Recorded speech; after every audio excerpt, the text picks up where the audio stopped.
सच्चे प्यार की पहचान। कमरे में हल्की हल्की रोशनी फैल रही थी। नीलम की आंखें खुली तो उसकी नजरें बिस्तर के उस खाली हिस्से पर गईं, जहां उसके पति अमित को होना चाहिए था। उसने धीरे से करवट बदली और देखा कि अमित बालकनी में खड़ा था, चाय का प्याला हाथ में लिए हुए। नीलम को यह देखकर आश्चर्य नहीं हुआ। पिछले कुछ महीनों से अमित अक्सर यूं ही अकेले बैठा रहता था, खोया खोया सा। पहले जो मुस्कान उसके चेहरे से कभी हटती नहीं थी, अब वो शायद कहीं खो गई थी। नीलम ने धीरे से उठकर अमित के पास जाकर कहा, इतनी सुबह क्यों जाग गए? अमित ने हल्की मुस्कान दी, बस ऐसे ही, आदत सी हो गई है अब। नीलम समझ रही थी कि कुछ तो है जो अमित को अंदर से परेशान कर रहा है। वह उसे जबरदस्ती कुछ भी पूछकर परेशान नहीं करना चाहती थी। शादी को 10 साल हो चुके थे, लेकिन अब वह पहले जैसी बातें नहीं करते थे। प्यार अभी भी था, लेकिन कहीं न कहीं जिंदगी की भागदौड़ में उनका रिश्ता थोड़ा फीका पड़ गया था। पुराने दिन। नीलम और अमित की शादी एक अरेंज मैरिज थी।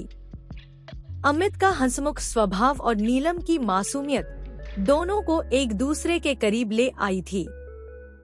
शादी के शुरुआती साल बहुत खूबसूरत थे। दोनों हर छोटी छोटी चीजों में खुशी ढूंढ लेते थे, लेकिन धीरे धीरे जिम्मेदारियों का बोझ बढ़ता गया। नौकरी, घर, समाज, इन सबके बीच वे दोनों कहीं खो गए थे। अमित देर रात तक ऑफिस में काम करता और सुबह जल्दी निकल जाता। नीलम भी अपने कामों में व्यस्त रहती।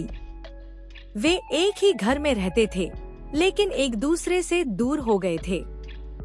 नीलम चाहती थी कि अमित उससे अपने मन की बात कहे, लेकिन अमित कुछ भी कहने से बचता था। एक दिन जब वह ऑफिस से लौटा तो बहुत थका हुआ लग रहा था। नीलम ने हिम्मत जुटाकर पूछा, क्या बात है अमित? तुम पहले जैसे खुश नहीं लगते। मुझसे कुछ छुपा रहे हो क्या?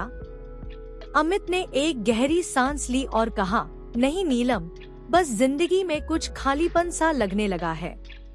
पहले हम कितने खुश थे, अब सब कुछ बदल गया है। तुम्हें नहीं लगता? नीलम की आंखों में आंसू आ गए।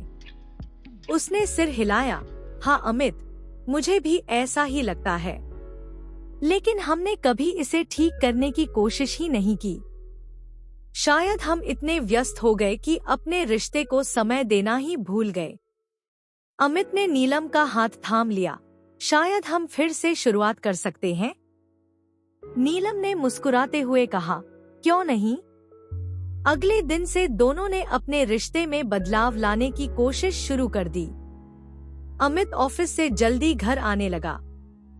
दोनों ने साथ में बैठकर चाय पीना शुरू किया। मोबाइल और टीवी से दूर रहकर वे एक दूसरे से बातें करने लगे।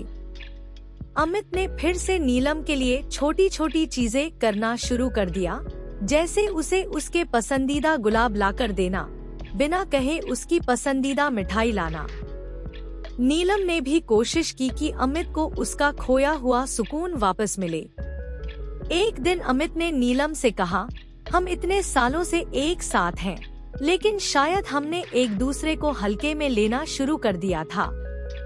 मैं चाहता हूँ कि हम फिर से वैसे ही बन जाएं जैसे शादी के शुरुआती दिनों में थे। नीलम ने सिर हिलाते हुए कहा, हाँ अमित, प्यार को बनाए रखने के लिए सिर्फ प्यार करना ही काफी नहीं होता, उसे संजोना भी पड़ता है। धीरे धीरे उनका रिश्ता फिर से मजबूत होने लगा। वे अब छोटी छोटी चीजों में खुशियां ढूंढने लगे।